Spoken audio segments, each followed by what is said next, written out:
ایک دفعہ ایک بہت بڑا بزنس مین کسی گاؤں میں جانا چاہتا تھا۔ اس نے اس گاؤں میں زمین خریدی تھی تاکہ وہاں پر فیکٹری لگا کر اپنا نیا کاروبار شروع کر سکے۔ جب وہ اس گاؤں کے قریب پہنچا تو درمیان میں ایک ندی تھی اور اس ندی پر کوئی پل نہیں تھا۔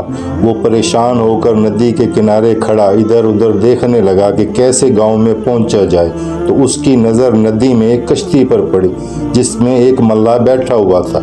وہ اس کے قریب گیا اور اس سے پوچھا کہ گاؤں میں جانے کا کون سا راستہ ہے؟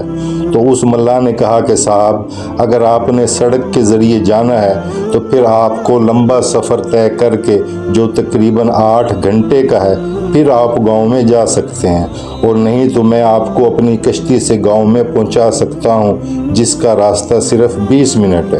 اس بزنس مین نے اپنا وقت بچانے کے لیے فیصلہ کیا کہ وہ کشتی کے ذریعے گاؤں میں جائے گا، لہٰذا وہ اپنی گاڑی وہیں چھوڑ کر کشتی میں سوار ہو گیا۔ ملاح نے جب کشتی چلانی شروع کی تو اس بزنس مین نے ملاح سے پوچھا، آج تم جانتے ہو کہ آپ کی کشتی میں کون سوار ہے؟ اس غریب ملاح نے جواب دیا کہ صاحب، میں آپ کو نہیں جانتا۔ اس بزنس مین نے کہا کہ کیا تم اخبار نہیں پڑھتے؟ اس ملاح نے کہا کہ صاحب، میں پڑھا لکھا نہیں ہوں۔ اس بزنس مین نے اس کا مذاق اڑایا کہ تمہاری کیا زندگی ہے؟ تو پھر اس بزنس مین نے ملاح سے کہا کہ یہ تمہارے گاؤں کی جو زمینیں ہیں یہ میں نے خرید دی ہیں، اور یہاں پر میں ایک فیکٹری لگانا چاہتا ہوں جس میں کپڑے کی جینز بنے گی اور وہ شہر میں بکیں گی۔ تو پھر اس بزنس مین نے پوچھا کہ کیا تم کبھی شہر گئے ہو؟ وہ غریب ملاح بولا کہ صاحب، میں تو کبھی اس گاؤں سے باہر ہی نہیں گیا۔ اس بزنس مین نے اس کا مذاق اڑایا کہ تمہاری بھی کیا زندگی ہے؟ وہ ملاح سوچنے لگا کہ واقعی میری کیا زندگی ہے۔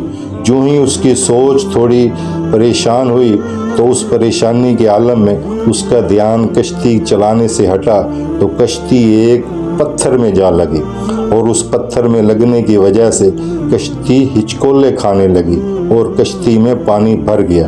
ملاح کیونکہ پرانا کشتی چلانے والا تھا، وہ سمجھ گیا کہ اب کشتی کو نکالنا بہت مشکل ہے، اور اس نے اپنی جان بچانے کے لیے جو ہی کشتی سے چھلانگ لگانے لگا تو اس نے بزنس مین سے پوچھا کہ صاحب، آپ کو تیرنا بھی آتا ہے؟ کیونکہ اب تیر کر ہی جان بچائی جا سکتی ہے۔ تو وہ بزنس مین پریشان ہو گیا اور کہنے لگا کہ مجھے تو تیرنا نہیں آتا، تم میری جان بچاؤ، جو تم کہو گے میں تمہیں دوں گا۔ وہ ملاح بولا کہ صاحب، مجھے صرف اپنی جان بچانی نہیں آتی بلکہ دوسروں کی بھی جان بچانی آتی ہے۔ تم بے فکر رہو، تم مجھے پکڑ لو اور میں تمہیں کنارے تک پہنچا دوں گا۔ اس ملاح نے اپنی بھی جان بچائی اور اس بزنس مین کی بھی جان بچائی۔